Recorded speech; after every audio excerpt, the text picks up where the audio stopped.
Iva je šla s starši k sorodnikom na kmetijo. Tam jo je pričakala prijateljica Nuša. Najprej sta se z Nušinim očkom odpravili do konjev, Maksa in Dona. Medtem ko sta se konja pasla, sta jo deklici božali. Nato sta konja odšla počivat, deklici pa v hlev. Ivini babici sta pomagali pri čiščenju.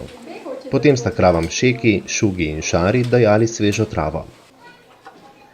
Iz sosednjega prostora sta zaslišali kruljenje. Šli sta pogledat, kdo se oglaša. Bili so prašiči. Na kmečkem dvorišču sta pokugali kokošnjak, kjer so se sprehajale in kokotakale kokoši. Iva je našla 3 jajca in skupaj sta jih odnesli v hišo. Nazadnje sta šli k psički Dini, ki je imela 7 mladičkov, starih komaj 1 teden. Opazovali sta, kako sesajo mamino mleko. Zatem sta mlade psičke posrkljali. Tudi na Dino nista pozabili. Iva je v posodo natrosila pasjo hrano. Ko se je najedla, je pripela ovratnico in povodec. Prijateljici sta odpeljali psičko na sprehod. Ko so se vrnili, sta se morale posloviti, ker je Nuša morala domov.